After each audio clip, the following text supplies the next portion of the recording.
Hello दोस्तों, प्रतिमा GS academy पे आप सभी का स्वागत है।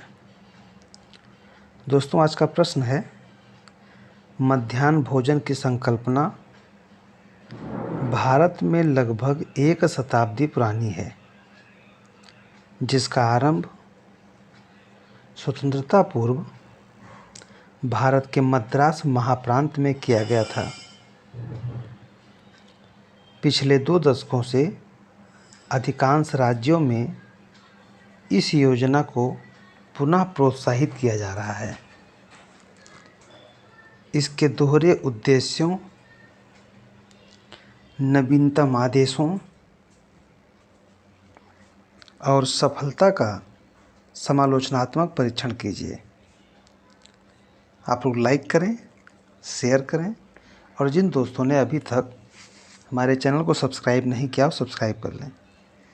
साथियों, यहाँ पे जो मिड डे मील है, दोपहर का भोजन स्कूलों में दिया जाता है, ये उसके बारे में चर्चा कर रहा है और एक शताब्दी यानी 100 साल पहले की बात कर रहा है।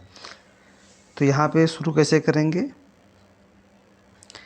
मध्याह्न भोजन योजना के अंतर्गत सरकारी और सरकार से सहायता प्राप्त स्कूलों, विशेष परिस्थिति या प्रशिक्षण केंद्रों और सर्व शिक्षा अभियान के तहत आने वाले मदरसों के 1ली से 8वीं कक्षा के सभी छात्र छात्राओं को दोपहर का भोजन दिया जाता है। यह विश्व की सबसे बड़ी विद्यालयाधीन भोजन योजना है। ये तो हो गया, आपने मिड डे मील का परिचय दे दिया कि हाँ, कक्षा 1 से लेकर के 8 तक के विद्यार्थियों को भोजन उपलब्ध कराया जाता है दोपहर का। लेकिन प्रश्न में कहा गया है एक शताब्दी पूर्व यानी 100 साल पहले। तो अब दूसरे अनुच्छेद से लिखेंगे, मध्याह्न भोजन की संकल्पना का प्रारंभ 1925 में ही स्वतंत्रता पूर्व मद्रास प्रेसिडेंसी में हो गया था।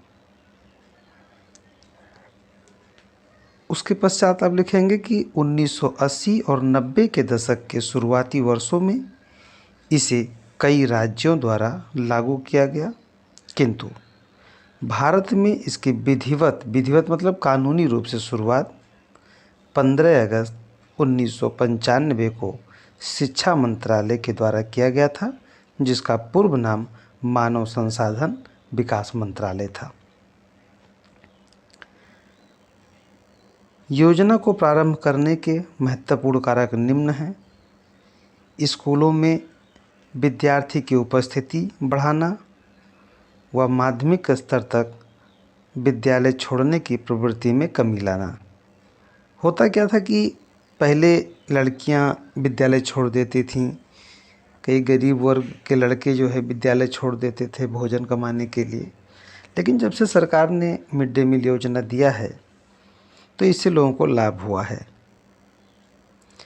लाभ वंचित वर्गों के गरीब बच्चों को नियमित रूप से स्कूल आने और कक्षा के कार्यकलापों पर ध्यान केंद्रित करने में सहायता प्रदान करना था।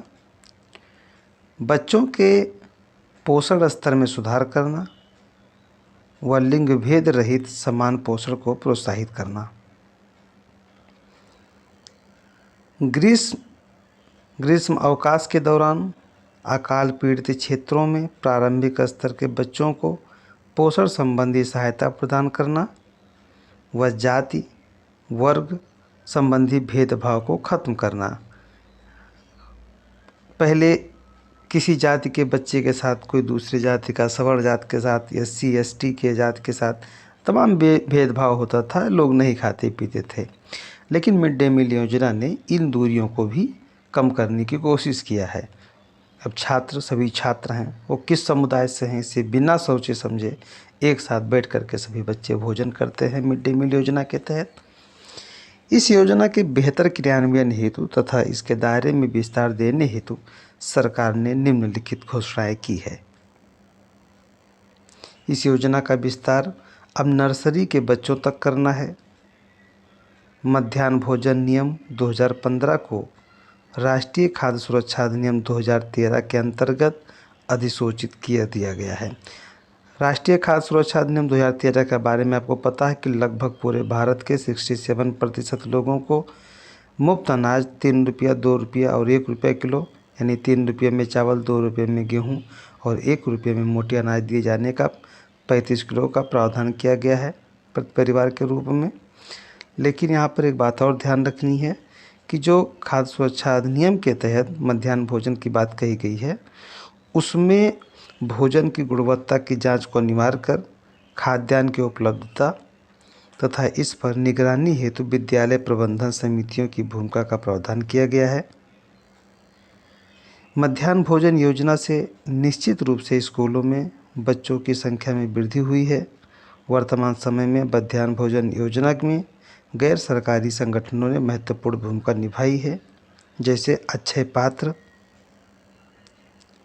तथा अन्य गैर सरकारी संगठनों ने महत्वपूर्ण भूमिका निभाई है तथा इस योजना के क्रियान्वयन में बेहतर तकनीकों एवं गुणवत्ता का समावेश कर पारदर्शिता को बढ़ावा दिया गया है। लेकिन इस विशाल योजना के क्रियान्वयन स्तर पर अनेक कमियों ने इसमें, जैसे भ्रष्टाचार, भोजन की निम्न गुणवत्ता, खाद्य विषाक्तता, शिक्षकों पर अतिरिक्त जिम्मेदारी जैसी समस्याओं को भी बढ़ावा दिया है। इसके समग्र निराकरण के लिए व्यापक समीक्षा द्वारा विद्यमान कमियों को दूर करके इस योजना को और भी बेहतर और सफल बनाया जा सकता है। धन्यवाद। जय हिंद, जय भारत।